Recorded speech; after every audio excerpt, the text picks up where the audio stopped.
Petit 3. C'est bon? Ça tourne. Petit 3, l'Empire, troisième et ultime entropie. Petit a, la conquête du pouvoir d'Empire, le chef de famille. Avant d'en venir au développement intermédiaire, celui qui écarte les extrêmes, qui est la voie de passage, la médiation vers le mode de production féodal, il nous faut proposer un premier bilan de la répétition anthropique à partir de la mesure choisie, le système de la parenté. Ainsi, nous reprendrons le parcours de la phénoménologie selon l'essentielle catégorie de la logique. Aristote sera notre guide. Tout concept, dit-il, se développe en extension et en compréhension, c'est-à-dire en quantité et en qualité. Ainsi, les femmes et la femme. Mais ce qui est le plus important, c'est que ce développement se fait en raison inverse. Plus l'extension se développe, plus la compréhension, le sens, se réduit. Appliquons cette conceptualisation à la répétition anthropique, caractéristique majeure de la phénoménologie. Cette répétition se développe selon une territorialité, extension, de plus en plus étendue. Deux points, la tribu, la cité antique, l'empire. La compréhension chemine parallèlement, mais contradictoirement. Plus la territorialité se développe, et plus le sens se réduit. Le système de la parenté, originellement, est celui de la plus grande compréhension et de la plus petite extension. En fin de parcours, le développement du vieux monde, ce sera le contraire. Au commencement, donc, l'ontologie, la création de l'être, le plus grand pouvoir du système de la parenté, puisqu'il a le pouvoir de l'ontologisation. Ce pouvoir est démiurgique. Premièrement, l'accès à la répétition, le devenir devenant l'identique, le même. Deuxièmement, l'engendrement réciproque de l'endogamie et de l'exogamie. Le système de la parenté est alors le tout de l'être. La sociabilité atteint la perfection de l'échange et l'assurance de sa durée. Cette perfection, apodictique, vraie, nécessaire, réelle, n'est autre alors que l'être. Une telle perfection ne peut être que le sacré. L'interprétation laïque de l'être, comme ontologisation, permet de révéler son ambivalence et ambiguïté constitutive. L'être substance, en soi intangible, fermé, car porteur du sacré, ou être du procès de production, objectivation de la praxis, lorsqu'elle dispose des moyens de la reproduction sociale. Tantôt le répétitif dit l'être, tantôt le moyen d'être. Tantôt il ontologise, tantôt il phénoménologise. Le même processus est porteur de la plus grande différence, celle du passage de la réciprocité, de l'exogamie et de l'endogamie, à la contradiction, à l'antagonisme.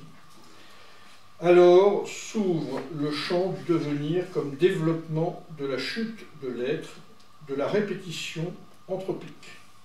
Ce développement phénoménologique est d'abord celui du développement du tribalisme et le passage à la cité antique.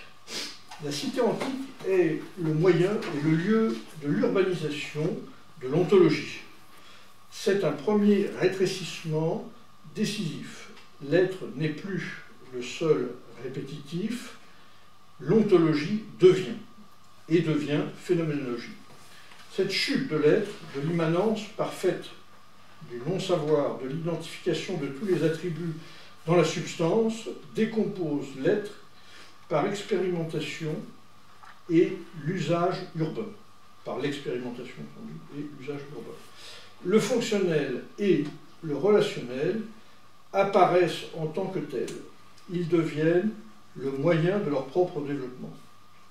Leur déploiement est créateur d'une spatio-temporalité qui multiplie les spatio-temporalités urbaines. Le fonctionnel, le relationnel, le spatio-temporel s'organisent en un système synthétique. La cité se fait outil de la cité. Le développement de l'un de ses attributs entraînant le développement de l'ensemble. C'est ce mouvement urbain qui devient la nouvelle expérience de l'être. C'est le faire qui est l'être. La praxis est créatrice d'ontologie. Elle est ontologisation, car l'être premier, nous l'avons constaté, est aussi ontologisation. Son système d'immanence, de réciprocité et ontologisation. Mais la nouvelle ontologie invente, pure création de la praxis, les moyens du devenir historique.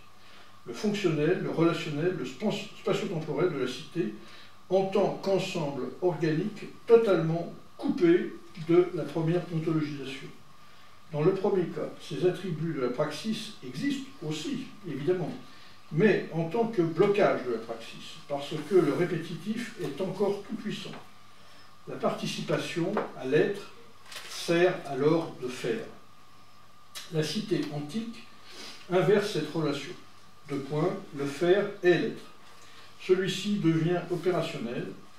La praxis a gagné. Trois opérateurs explorateurs du temps et de l'espace, de leur objectivation en spatio-temporalité qui se développe en histoire macrosociale et microsociale, vie publique et vie privée. L'espace et le temps de cette création de la cité deviennent des formes a priori du vécu de la cité et du vécu de la conscience. Le bilan du système de la parenté est un constat évident.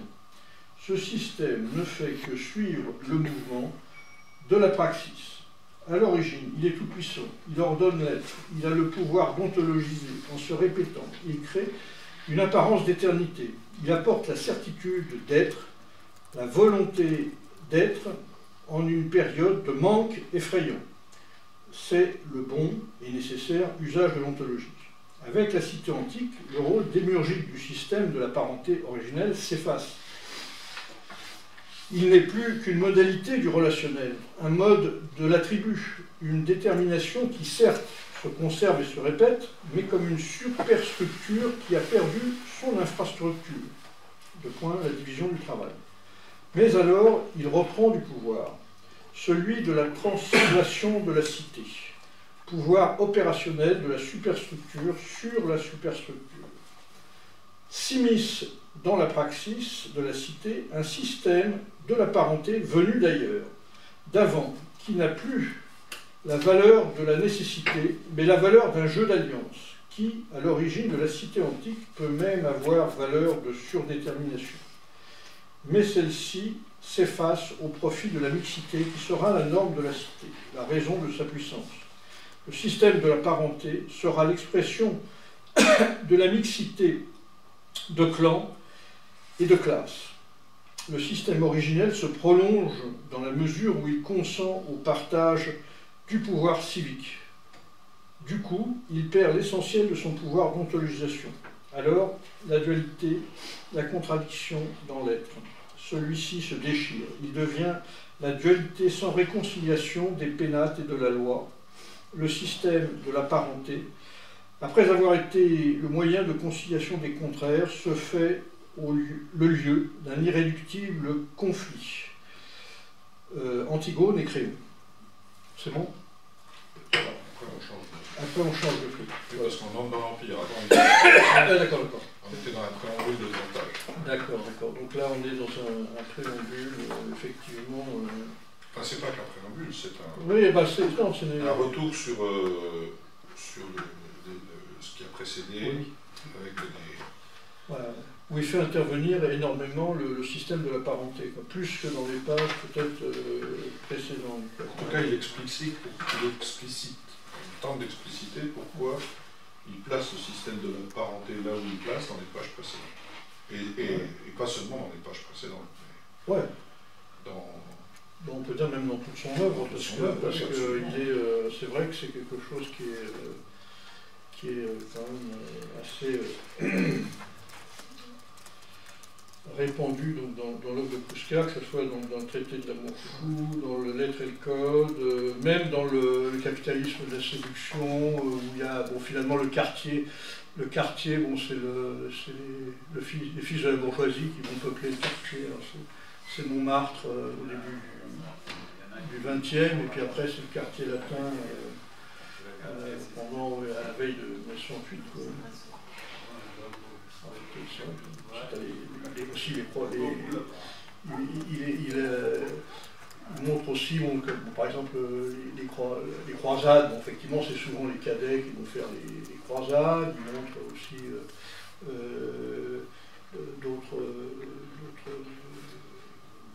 d'autres utilisations instrumentalisation même de la parenté dans l'être social, quoi, hein. Donc,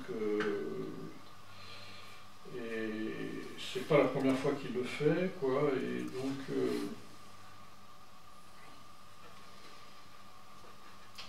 il insiste bien quand même qu'il le fait, enfin, il se place du côté, il le fait comme un opérateur logique, quoi, disons. C'est pas un descriptif.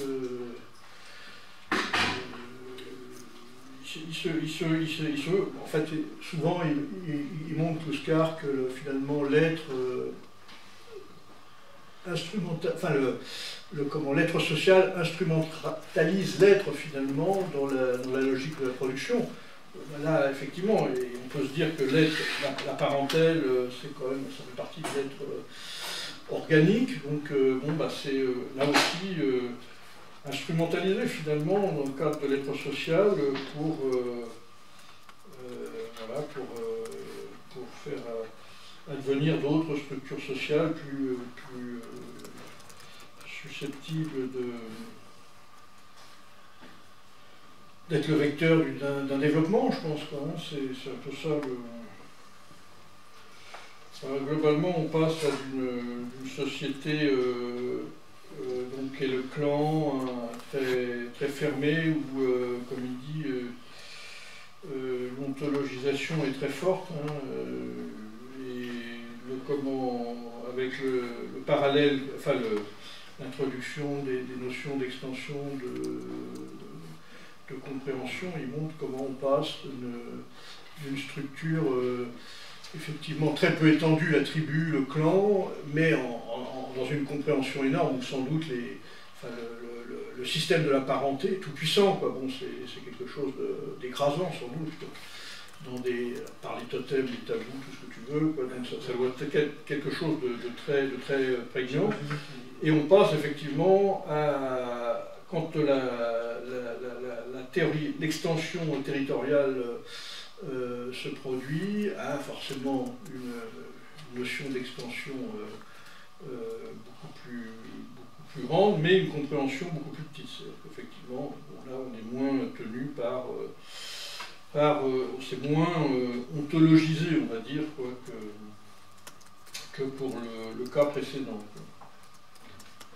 Et donc il dit aussi qu'on passe un peu dans le premier cas, c'est le faire.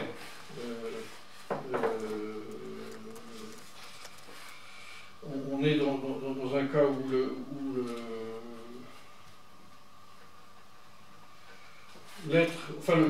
l'être sert de faire, et puis dans le deuxième cas, c'est le faire qui devient l'être. Je le dis quelque part, hein, ça. La participation à l'être, alors, tu vois, page 229, il dit la participation à l'être, et là il parle du clan, la participation à l'être sert alors de faire. Et donc, dans la cité antique, il dit le faire, c'est le faire qui est l'être. C'est le faire qui est l'être, il le dit deux fois, d'ailleurs, le faire est l'être. Donc on passe effectivement d'une... Et c'est apparemment la parenté donc, qui est le vecteur, logique. Le modèle de parenté qui est ici, en France, enfin dans ce territoire. Ah bah, là, il parle de l'Occident. Le système tribal de parenté. Oui, mais du coup, il n'est pas forcément le même partout, donc... Non, mais là, il parle, je pense, de l'Occident, ouais. La Méditerranée, choses comme ça, quoi. L'Europe et puis le bassin méditerranéen, sans doute, quoi. Le système de parenté, tel qu'il le décrit, il le résume en deux principes associés, endogamie, oui, c'est ça. tribal et exogamie clanique. Ouais, dans un premier temps. Donc Oui. C'est plutôt les Germains, ça, non? Dans un premier temps, parce que... Ouais. Bah, ouais. Ouais, c'est-à-dire que... Enfin, c'est toujours pareil, je voudrais discuter à ça que j'avais... C'était Godelier qui avait déterminé des modèles de parenté, qu'il avait... il en avait dénombré 8 dans tout ce qu'il avait exploré, en vivant même parmi des tribus, notamment en Asie du Sud-Est, et avec des logiques qui sont toutes... qui ont une solidité, enfin, comment dire... Bon, du coup, c'est ce qu'il appelle la répétition anthropique, c'est ça? Ce que j'ai compris, le fait de reconduire le même schéma. Ouais, c'est ça. Bon, enfin, donc l'identique se reproduit. C'est ça, l'identique se reproduit. Mais alors, lorsque Godelier faisait le décompte de ce qu'il a exploré, plutôt qu'expérimenté, il disait qu'il y avait 8 modèles sur la planète qui pouvaient se retrouver à des endroits différents, alors qu'ils ne sont pas contigus. Mais par contre, effectivement, ils ont des équilibres qui se sont faits, mais pas seulement sur une parenté directe, c'est-à-dire avec les cousins, qui ont une logique différente. Hein. Mais il y a 8 modèles, en fait, dans ce qu'il a dénombré, lui. Après, il y en a peut-être d'autres, mais enfin, je veux dire que c'est pas infini, les modèles, mais c'est pas non plus un modèle. Je sais pas, masculin-féminin, par exemple. C'est 8. Ouais, et donc ça, du coup... C'est dans quel bouquin de Godelier, ça? Alors ça, c'est plutôt, j'avais... C'est l'anthropologie, non? Je sais plus, parce que j'avais commencé à lire ça, mais je m'étais basé sur des conférences qu'il avait faites à ce sujet. Intéressant, ouais, ça de voir. Ouais, parce que du coup, en fait, c'est plus précis, parce que... Enfin, il peut y avoir, par exemple, des modèles différents, peut-être en Europe, je sais pas, parce que, je sais pas... Sur le modèle familial élargi, hein, encore une fois, peut-être qu'on peut toujours démontrer, peut-être se concentrer sur masculin-féminin, mais ça semble pas être suffisant, parce qu'il y a... Ah mais je pense pas qu'il parle de relation homme-femme. D'accord. Non, parce que quelquefois... L'endogamie clanique, tribu, ça veut dire alliance à l'intérieur de la tribu. Exogamie clanique, ça veut dire croisement entre clans. Oui, c'est ça, oui. C'est un modèle qui peut regrouper plusieurs systèmes de parenté au sens ethnologique ou ethnographique du terme. Tu crois? Je pense. J'espère pour lui. Parce que c'est ça... Si, parce que tu peux avoir une alliance qui s'opère entre cousins ou entre... Tu vois, c'est pas nécessairement... Oui, actuellement, mais c'est pas ça que Ce que Godelier veut dire. Ouais, ce que Godelier veut dire, c'est qu'il y a donc une stabilité dans des civilisations archaïques, par exemple, qui sont renforcées par des codes entre des rapports entre des grands cousins ou je ne sais quoi. Enfin, parfois c'est assez complexe, je me souviens plus là. Et du coup, je suis toujours obligé de penser à ça, parce que du coup, ça se met en contradiction avec ce modèle qui va dans la nuit des temps, enfin qui viendrait d'avant la période antique. Mais du coup, là, c'est un peu contradictoire, quoi. Pour moi, enfin, c'est comme ça que j'arrive plus à remonter simplement cette...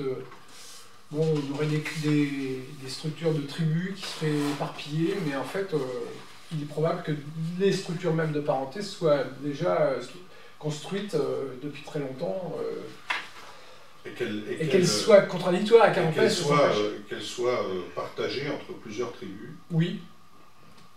Alors si c'est ça, ça contredit le modèle Buscardien.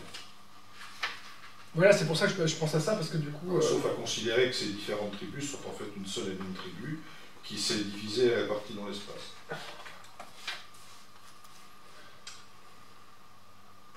En tout cas, là, pour ce qui concerne cette thématique-là, il dit, là, je vois page 228, là, en fait, il a l'air de dire que le processus dans lequel il y avait exogamie, endogamie, était un processus de grande réciprocité. Le même processus est porteur de la plus grande différence, celle du passage de la réciprocité de l'exogamie et de l'endogamie, c'est-à-dire exogamie clanique apparemment et endogamie un peu le contraire. Mais bon, voilà, donc, avec une certaine, on peut dire une certaine, une certaine harmonie, on va dire, peut-être.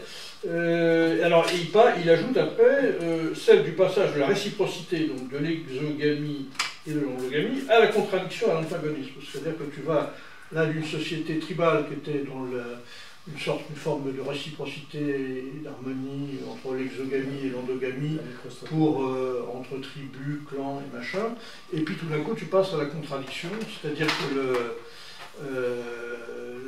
tu vois l'autre tribu finalement comme l'autre et comme l'ennemi.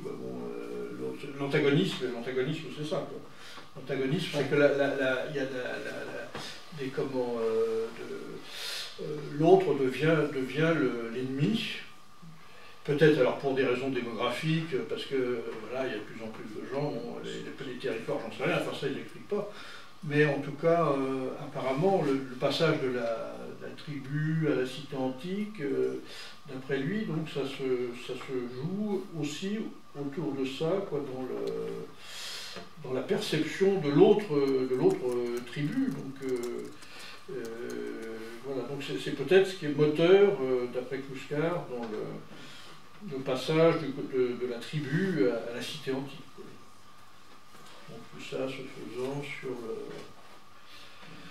tantôt le répétitif dit l'être, tantôt le moyen d'être. Tantôt il ontologise, tantôt il phénoménologise. C'est ça que j'ai du mal à comprendre.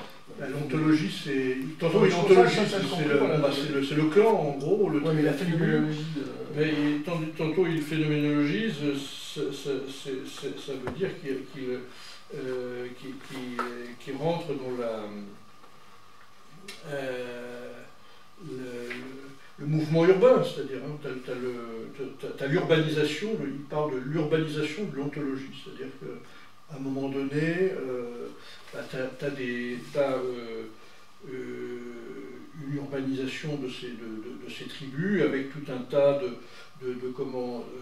d'attributs qui apparaissent comme le fonctionnel, le relationnel, le spatio-temporel, qui finalement deviennent, comme il dit, le moyen de leur propre développement. Il dit aussi la cité se fait outil de la cité. C'est-à-dire qu'il y a des choses qui sont créées, si tu veux, et qui viennent en fait se faire par une sorte d'auto-organisation, d'auto-instrumentalisation des choses créées pour en arriver à ce qu'il appelle la phénoménologie.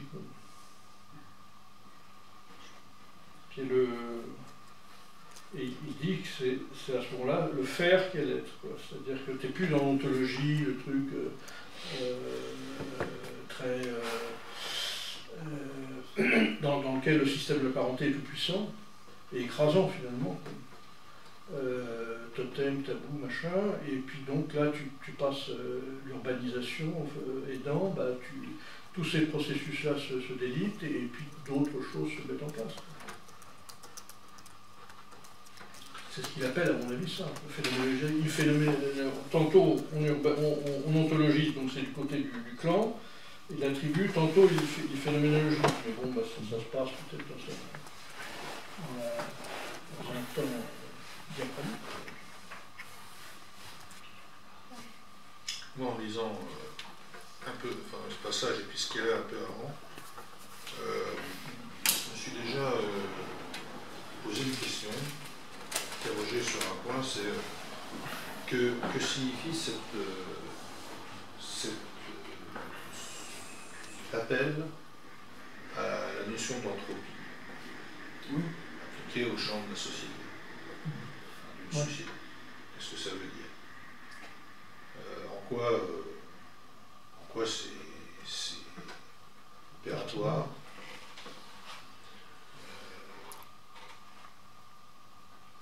Ça semble le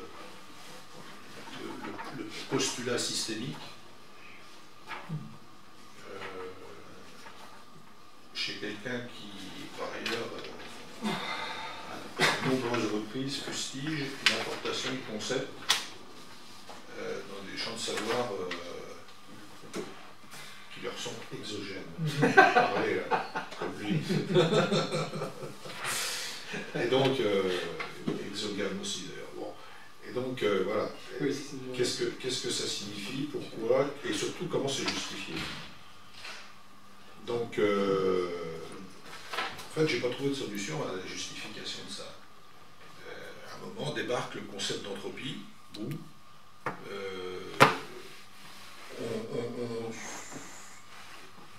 Alors, c'est quoi le concept d'entropie?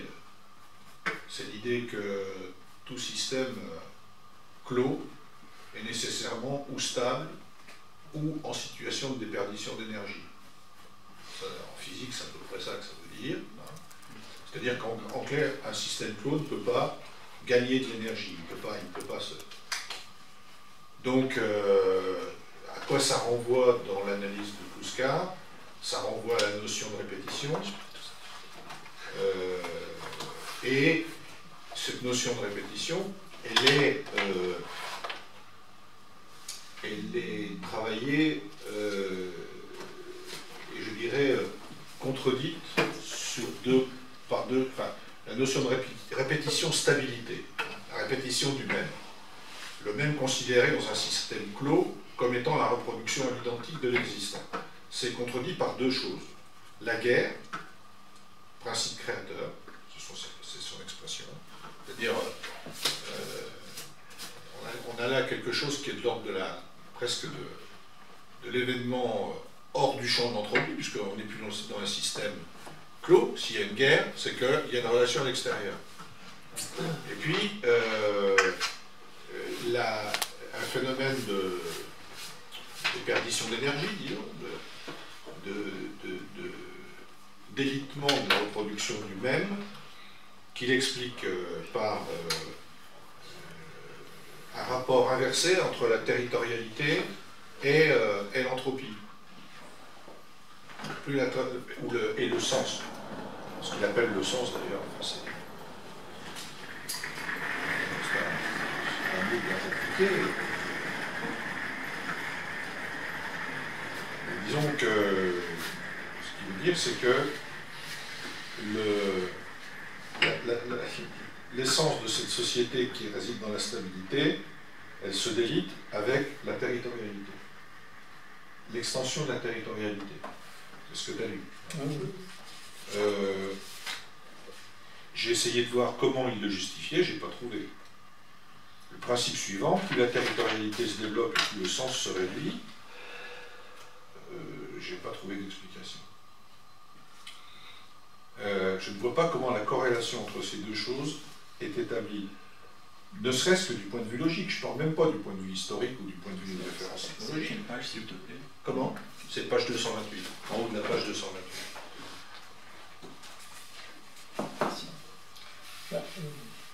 Je ne sais pas. Quand tu passes de la tribu à la cité antique, la territorialité, il est clair qu'elle augmente même de manière exponentielle, quoi. Et quand tu passes à l'Empire, ça augmente de fait. Alors pourquoi ça le fait? C'est peut-être le résultat finalement des guerres tribales, qui fait que les tribus se bouffent les unes les autres jusqu'à l'apparition d'une super tribu, la cité antique, quelque chose comme ça. Il a parlé quand même pas mal. Alors ça tendrait à vouloir dire que c'est en fait la relation géopolitique qui produit la transformation et la perte de sens du rapport exogamie-endogamie. Ouais, souvent, parce qu'il a parlé quand même Avant, dans les chapitres avant, il a parlé de l'économie. À l'origine, le système de parenté, je cite toujours, il est tout puissant, il ordonne l'être, il a le pouvoir d'ontologiser. Donc quelque part quand même, ce système de parenté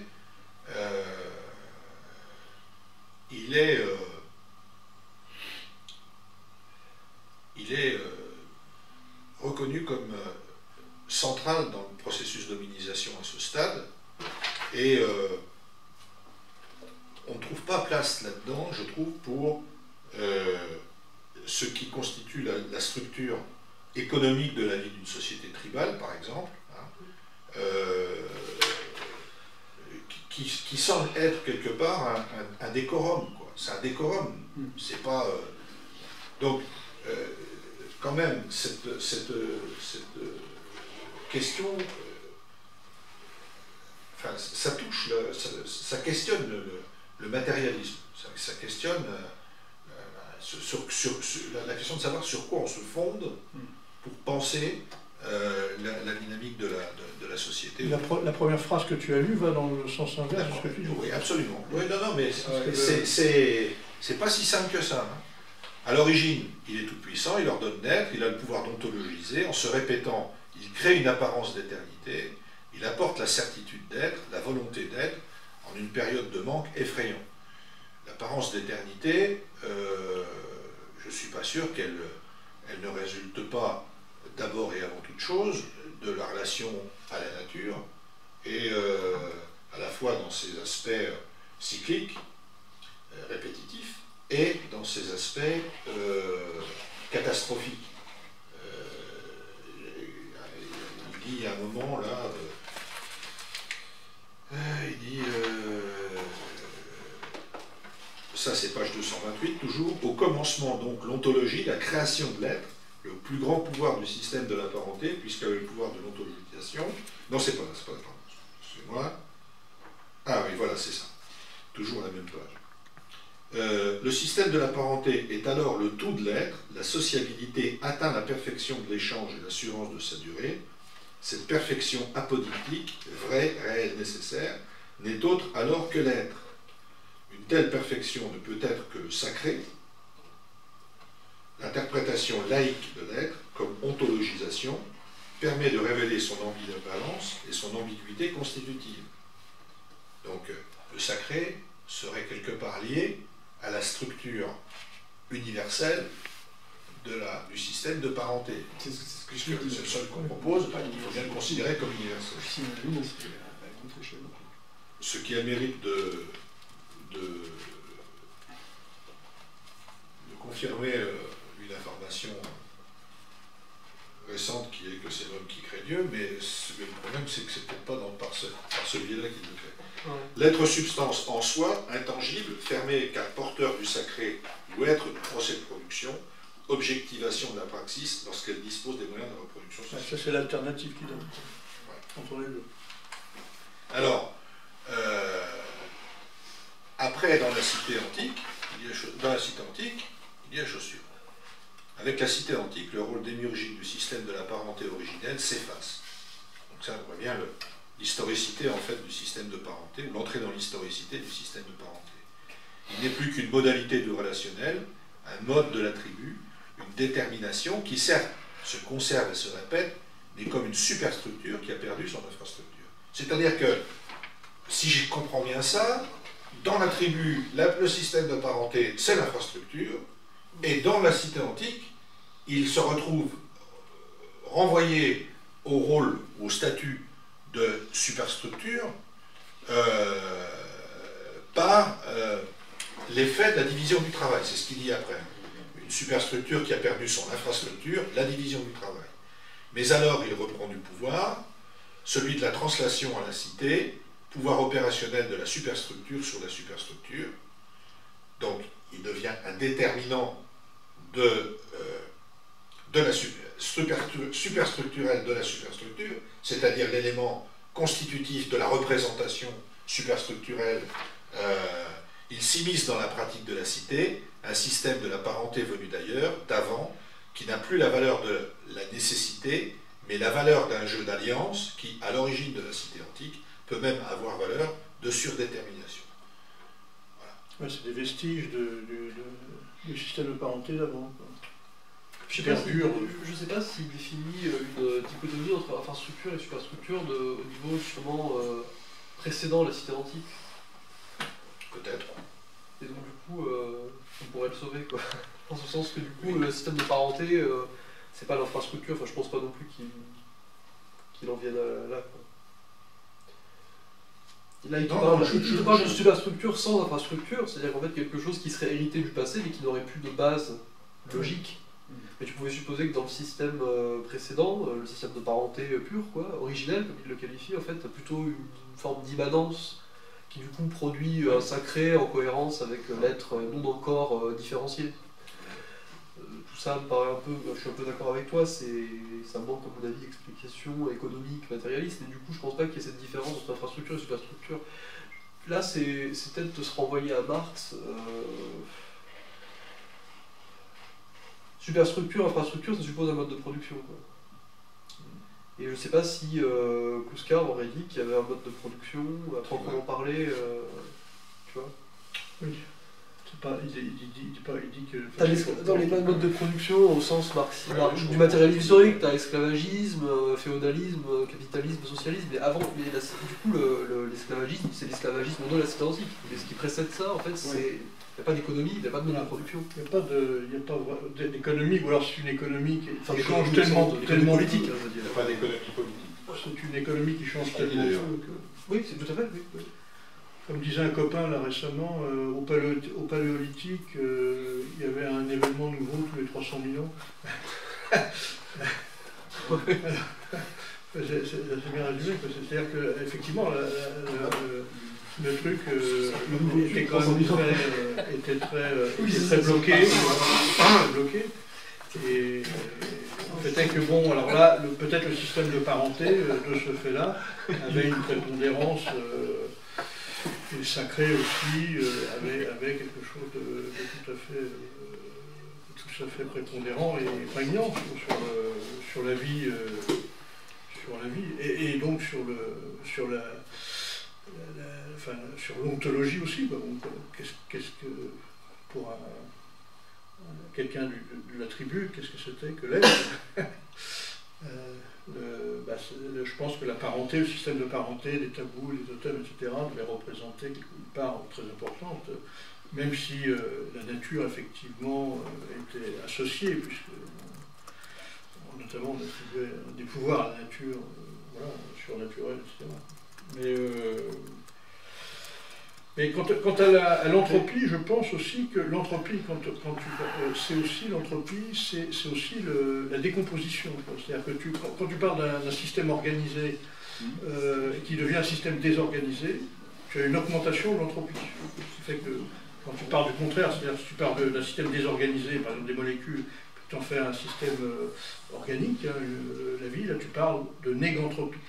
Donc en fait c'est un processus organisé aussi, l'entropie, d'en faire un processus de désorganisation, et il dit souvent une décomposition de quelque chose de structuré. Il y a aussi ça, quoi, parce que c'est-à-dire que répétition anthropique, c'est vrai que c'est un peu contradictoire, quoi, parce que soit tu te répètes et c'est le même, ou soit si tu veux que quelque chose se décompose, à ce moment-là, c'est pas le même, quoi.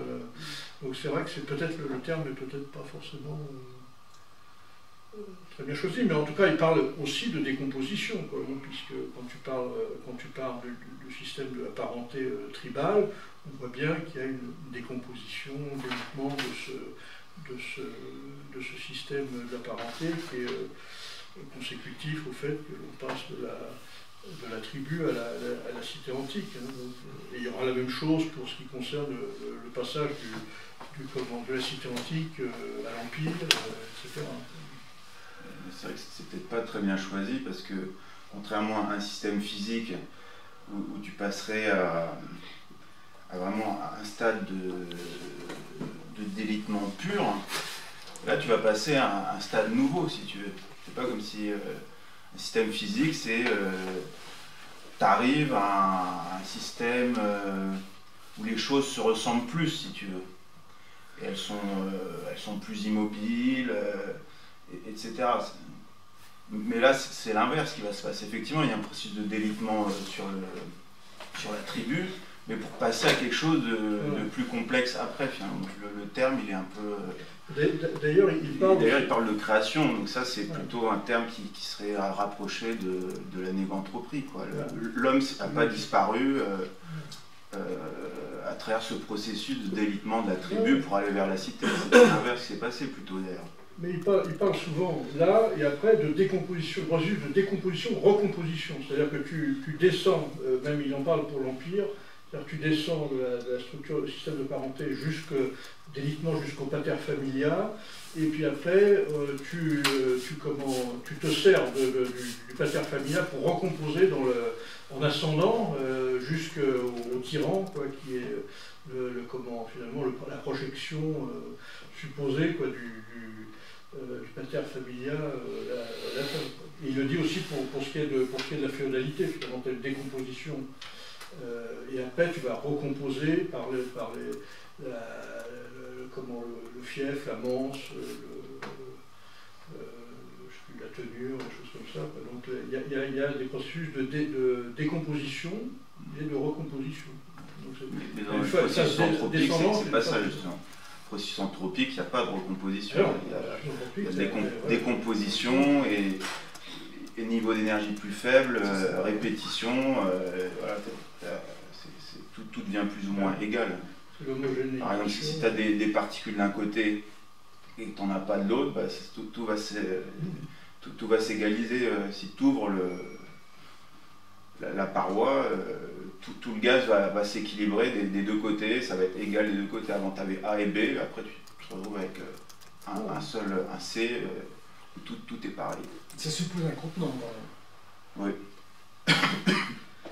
Mais c'est-à-dire que ça suppose une sorte de membrane, une cellule, enfin une forme comme ça qui est fermée. Donc du coup, l'histoire de l'exogamie ou la guerre qui perturbe cette fermeture. Oui, mais là, dans le cas de la guerre, on n'est pas dans l'option d'un système clos. Oui, c'est pour ça. Anthropique. Ouais, le concept d'entropie ne fonctionne pas. Ne fonctionne pas. Tu vois, Mais il te dit même que la guerre produit un mode de production de production. Donc il en fait quelque chose de moteur, même plus qu'un. Oui, bien sûr. Ouais. Effectivement. Et je crois que, pour revenir à ce que tu disais là sur le fait qu'il met toujours de manière centrale la logique de la production dans le cœur du réacteur du développement, je pense que c'est pas incompatible avec le fait qu'il parle à un moment donné plus amplement du système de la parenté, parce que finalement, on l'a vu avant, l'être social,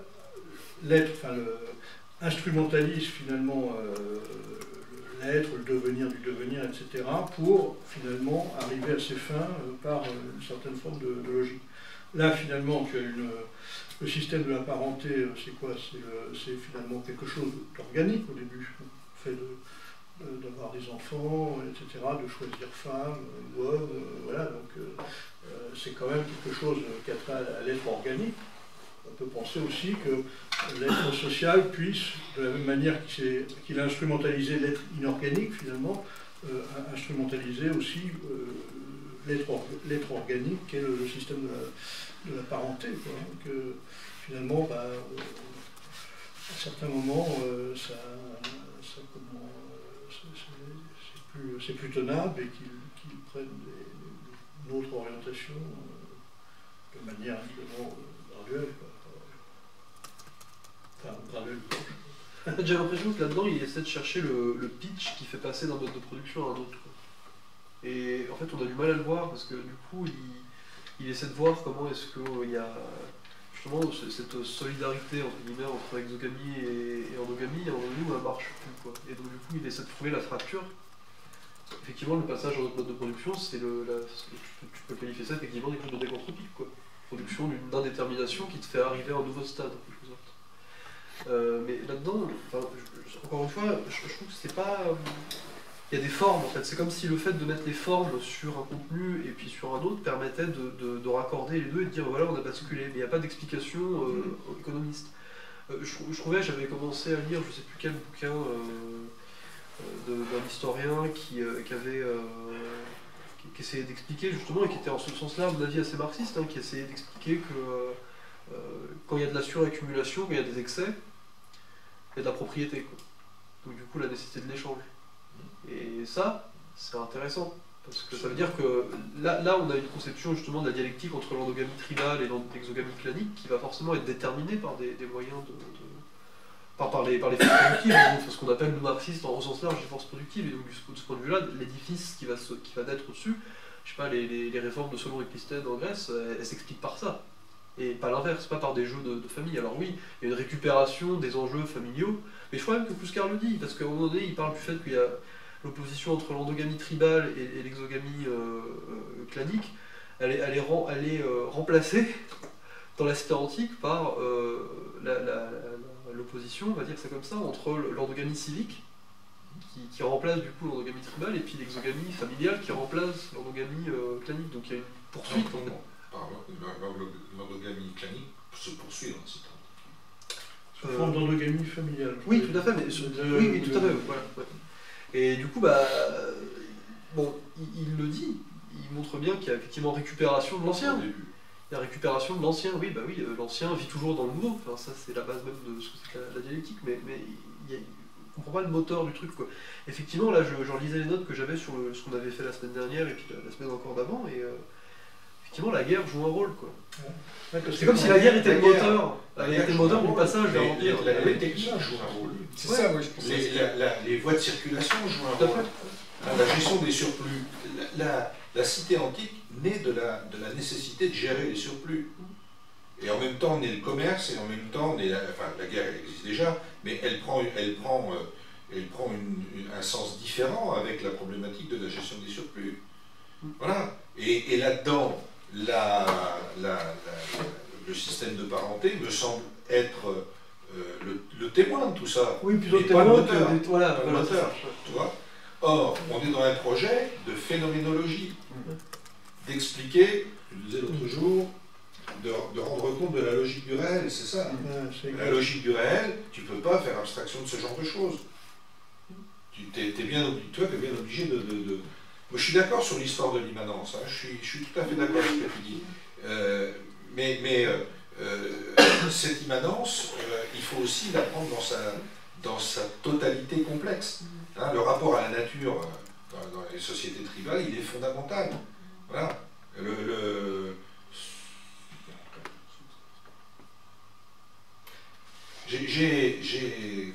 trouve qu'il y a une, comment dire, il y a un peu comment je pourrais appeler ça, une survalorisation de la catégorie du système de parenté qui est une vraie question. Donc il faut rendre compte, évidemment, dans une phénoménologie de type Kouskar, je suis d'accord. Mais là, tel qu'il la place, là où il la place, je pense qu'il y a survalorisation et qu'il y a tellement de choses à dire sur la société tribale, sur le rapport à la nature, c'est fondamental. Ça pose même des problèmes d'un point de vue de conception, de philosophie de l'histoire.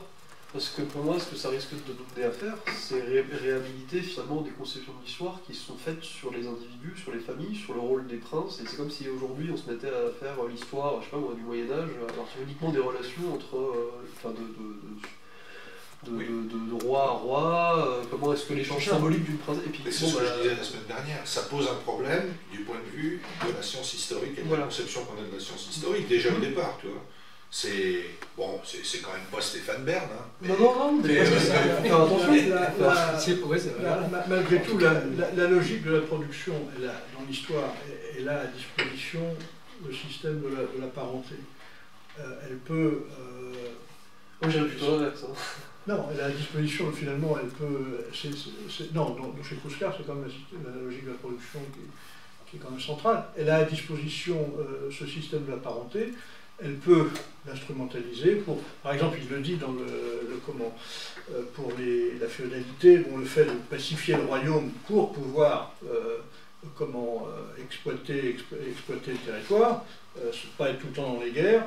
Bon, le mariage, si tu veux, entre le fief d'à côté, etc., bon, ou la tribu d'à côté, permet de pacifier le royaume. Donc tu as, en contre-coup, si tu veux, tu as quand même une incidence sur la logique de la production, puisque tu vas pouvoir exploiter le territoire. Donc c'est intriqué quand même, je veux dire. Et par ailleurs, c'est pas en fait, c'est pas malgré tout, le système de la parenté, c'est quand même quelque chose de matériel, quoi. Je veux dire, les enfants, le mariage, bon, c'est des données qui sont pas des hypostases, quoi. Donc le fait est que... non, mais c'est insuffisant d'expliquer... mais il n'explique pas par ça, il dit simplement que ça, à mon avis, hein, que ça peut instrumentaliser. Mais c'est vrai que moi aussi, ça m'avait choqué, notamment et c'est pour ça que je n'ai jamais été jusqu'au bout, d'ailleurs pour le moment. Peut-être que je serai amené justement à la lumière de le relire. Mais le traité de l'amour fou, quoi, parce qu'effectivement, il est énormément là-dessus. Et c'est vrai que si on ne le prend pas d'une manière logique, comme une espèce d'opérateur logique, si tu veux, tu as tendance à le dire, mais qu'est-ce qu'il vient foutre avec une surdétermination finalement qui est commune aux ethnologues, etc. Alors pourquoi il fait ça, quoi. Mais à revoir ça maintenant, peut-être qu'effectivement l'opérateur, il faut considérer le système de la parenté comme un opérateur logique qui travaille, quoi, dont la logique de la production se sert pour travailler l'histoire, finalement. Donc tu ne peux pas non plus l'évacuer en disant... Non, il ne s'agit pas d'évacuer. Non, c'est pas l'évacuer. Moi, je suis d'accord avec toi que c'est intéressant de s'intéresser aux structures des imaginaires, et de savoir, par exemple, typiquement, oui, dans Tristan et Isolde, dans la vérité de l'amour fou, effectivement, je trouve que c'est hyper intéressant, et c'est même décisif, mais ce que je veux dire, c'est qu'il faut voir qu'est-ce qui est déterminant et qu'est-ce qui est déterminé, c'est tout. Moi, je pense que là, chez Clouscar, c'est clair que c'est la production. Bon, là, effectivement,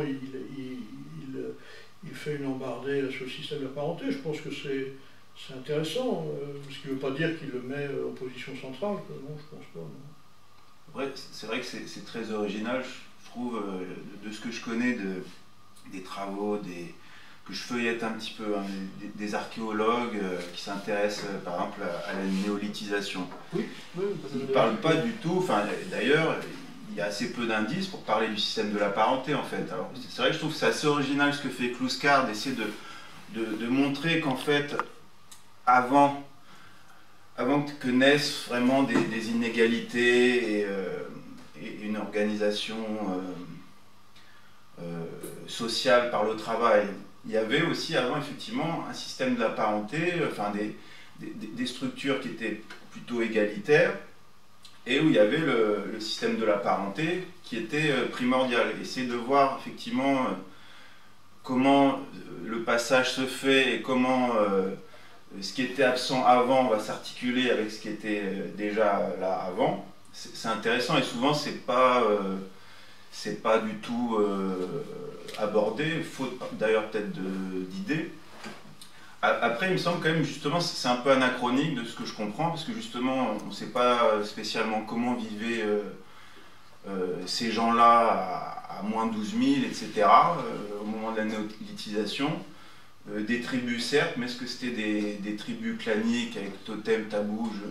Moi, j'ai aucune idée là-dessus. Donc je me demande si c'est pas anachronique d'une certaine manière, même si c'est un peu audacieux, de prendre des données qui appartiennent à l'anthropologie d'aujourd'hui, avec l'ethnographie d'aujourd'hui, ou de ces dernières années, alors qu'on connaît pratiquement rien au niveau de ces données de la parenté, de l'ethnographie, il y a moins 10 000, moins 12 000. Hein, on a des traces d'habitat, etc. Donc effectivement, de toute façon, c'est sûr qu'il y avait des systèmes de parenté à l'époque, bien sûr, puisque de toute façon, il fallait s'occuper des enfants, des personnes âgées, etc. Donc ça n'a pas changé, mais qu'est-ce qu'ils étaient fondamentalement? Est-ce que c'était la tribu clanique, totem, tabou? Ça, je ne sais pas si on en sait grand-chose.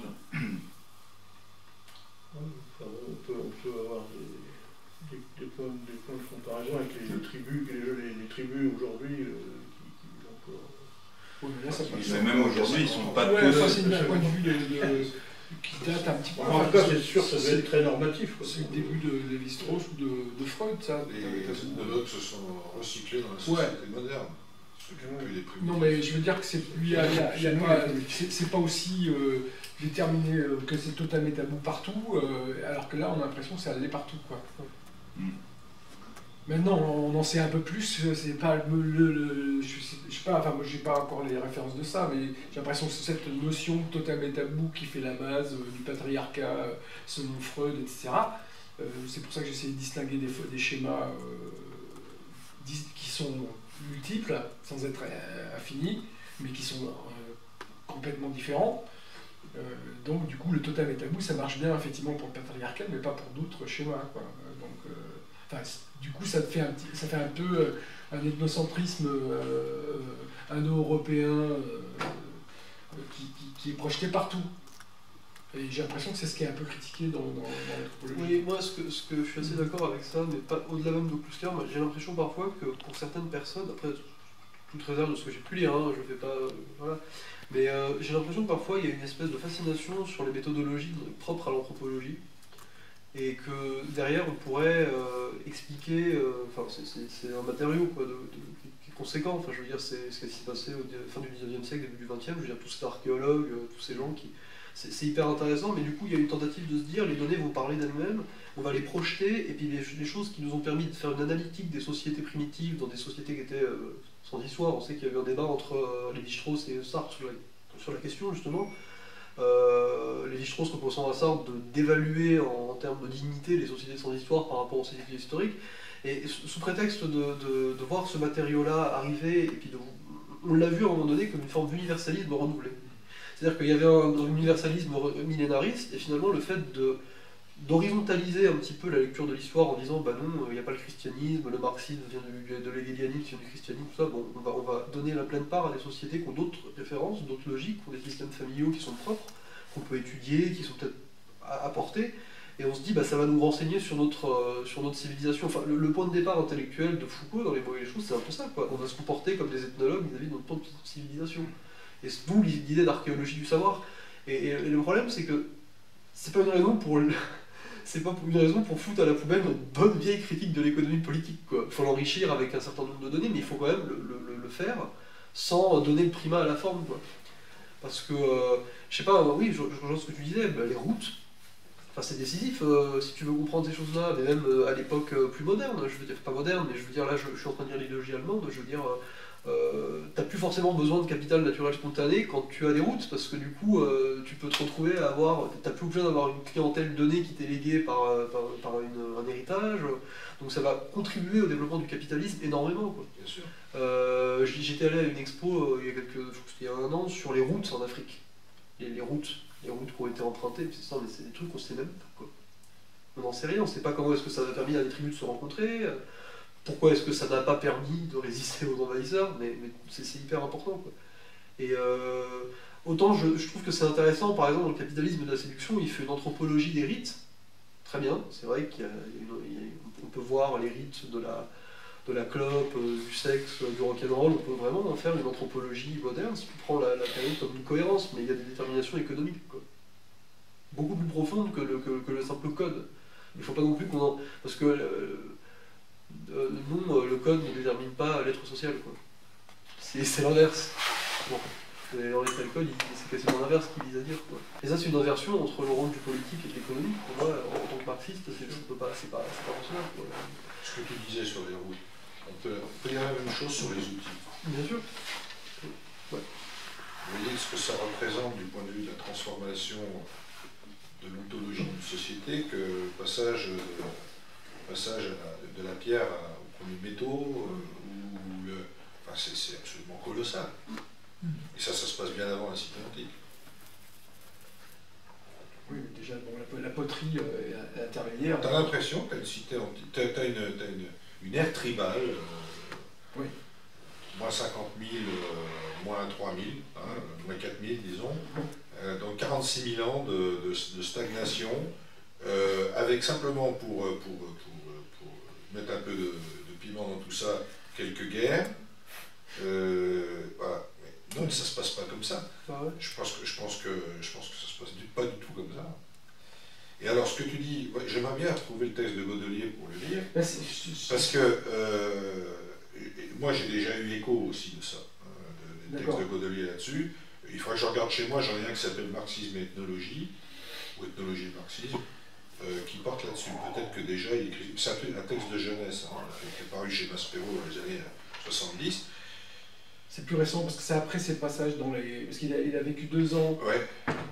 dans une tribu, alors je crois que c'est autour de la Guinée, dans ces coins-là, quoi. Donc c'est un peu des comptes rendus justement où il a dû analyser des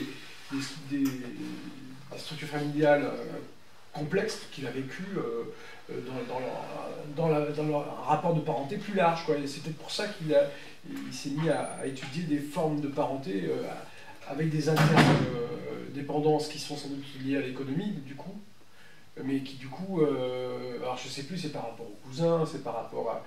Enfin bon bref, je peux pas aller plus loin là-dessus, c'est quelque chose que j'ai...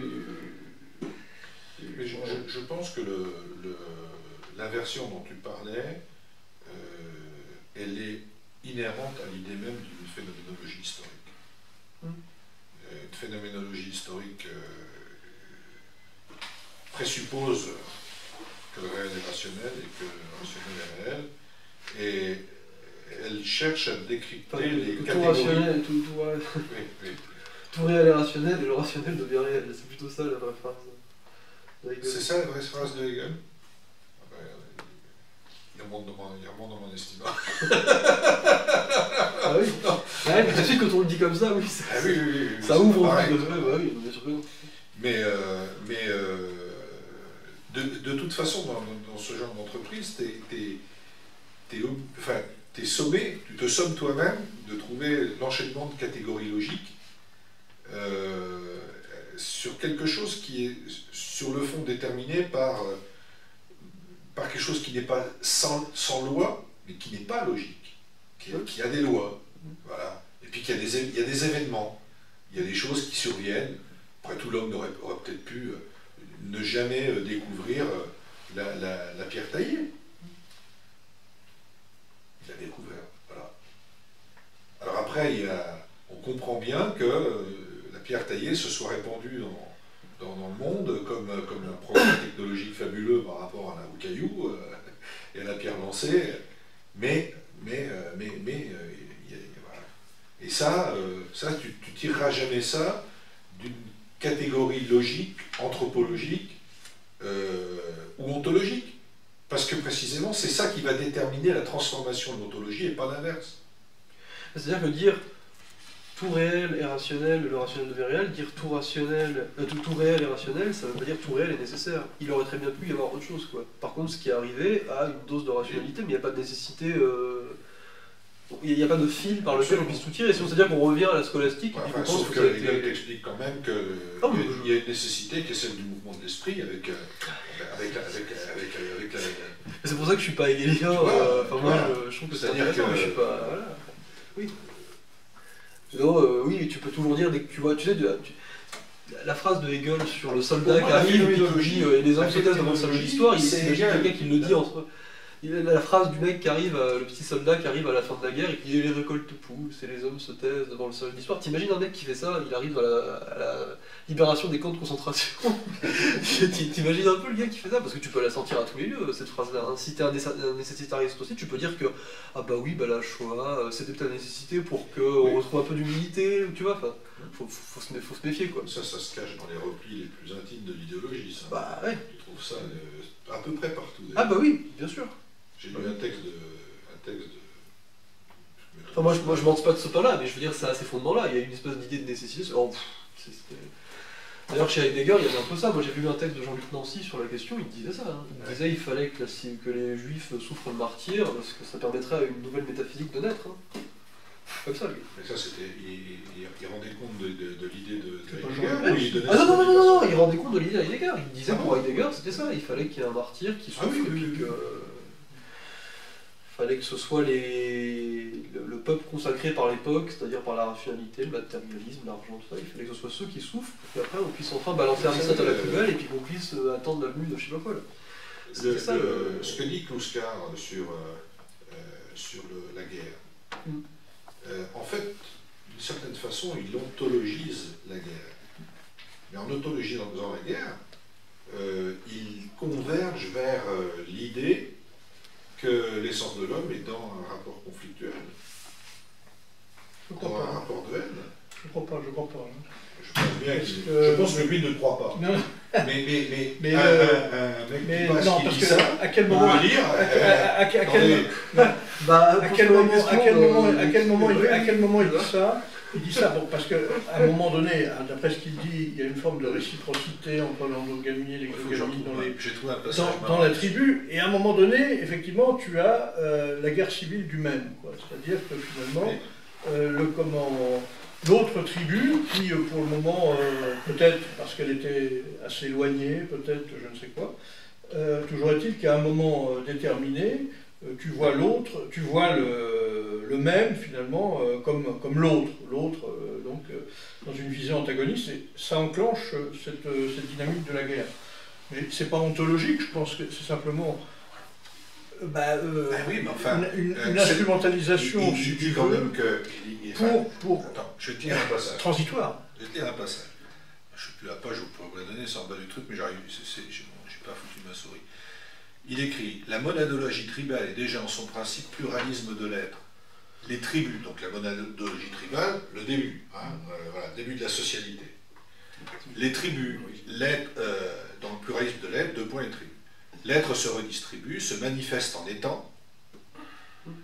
Le même et l'autre, ce scandale logique est le principe du conflit, car alors pourquoi les étangs ne fusionnent pas pour se confondre dans le même? Scandale logique pour celui qui est...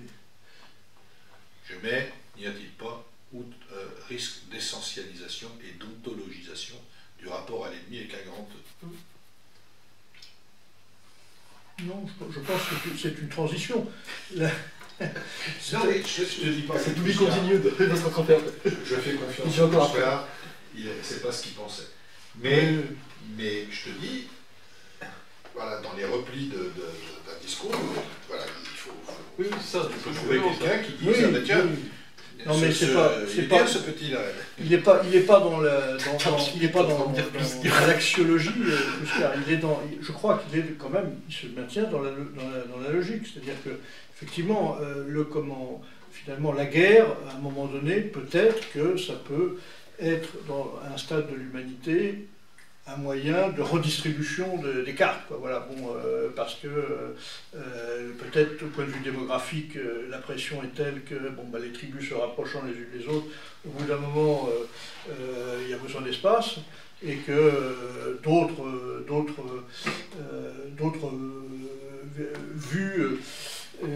visions proto-idéologiques se mettent en place, quoi. Mais Ce que tu dis, excuse-moi, mais c'est exactement ce que je dis. Ah bon, pardon.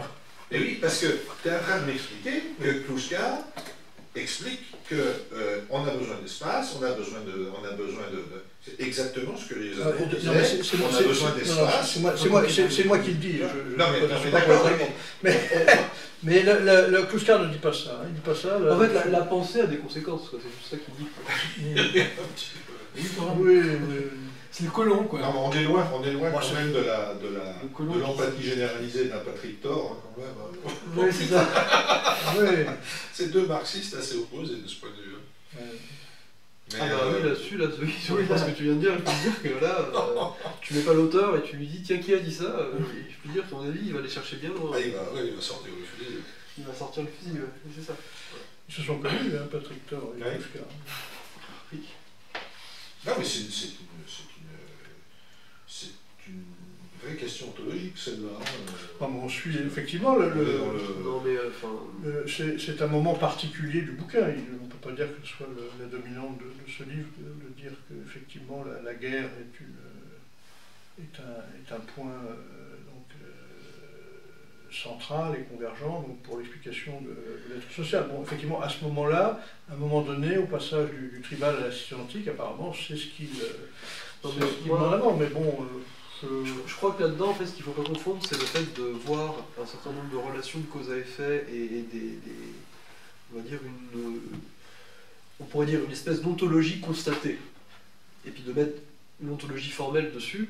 Et il ne faut pas après se mettre à faire parler le réel à partir de l'ontologie pour le faire rentrer dans le moule. C'est-à-dire qu'effectivement, on peut toujours dire, bah oui, il y a de la dualité, il y a de la violence, il y a des rapports conflictuels, il y a de l'échange, il y a des échanges symboliques, il y a parfois de l'échange guerrier, et du coup, on peut essayer de catégoriser ces choses-là. Mais il ne faut pas se mettre après à dire « Ah bah oui, il y a forcément de la guerre », parce que sinon, comment on justifierait que l'être se retrouve dans sa différence, je sais pas quoi. Je pense que c'est pas sérieux de procéder comme ça, quoi. Et là, c'est un peu ce que le passage, bon après, c'est un tout petit bout dans le livre, Petit bout, comme tu dis, c'est un pli dans le texte. On Voilà. pratique un détournement malhonnête C'est ça. de Kluskar. Mais, On alerte simplement sur un risque de détournement malhonnête de Kluskar. Il parle aussi que l'économie de guerre qui apparaît à ce moment-là et comment elle annonce aussi l'économie politique de la cité antique. C'est-à-dire qu'effectivement, le fait de prendre des esclaves et puis du territoire, effectivement, c'est une forme d'économie, disposition de ressources humaines et puis de territoire à exploiter. Donc forcément, c'est de fait une forme d'économie. Surtout que, par exemple, quand tu lis Marx, c'est beaucoup plus précis que ça. Dans la contribution, il y a un petit bout de texte où il te dit que justement le comportement face aux colonisés n'est pas toujours le même selon les endroits, selon les ressources, selon l'étendue du territoire. T'en as qui vont tout défoncer. Par exemple, les États-Unis en Irak, guerre exterministe, tu vois. Ouais. Tu en as qui vont reprendre à leur compte des méthodologies des gens sur le terrain. T'en as qui vont esclavagiser, à proprement parler, les gens conquis, donc en les soumettant au mode de production, enfin pas le mode de production, on va dire les méthodes de production du conquérant, et c'est très différent, quoi. Ce qui s'est passé entre les Mongols, les invasions germaines, tout c'est pas pareil. Les trois méthodes à la fois, les Romains pratiquaient les trois méthodes à la fois. Ils étaient capables d'exterminer, d'intégrer et de respecter, enfin de respecter, disons de coexister à condition d'avoir la gouvernance de la chose. C'est ça la grande richesse politique du système romain, c'est que il y a à mon avis, c'est qu'il y a une véritable science de l'impérialisme aboutie chez eux, qu'on ne retrouve même pas toujours dans les formes modernes. Qu'ils ont hérité un peu des Grecs, je pense. Ils ont l'exemple des Grecs. Ils savaient très bien comment on pouvait faire chanter une cité. Si t'es pas avec moi, t'es contre moi, quoi.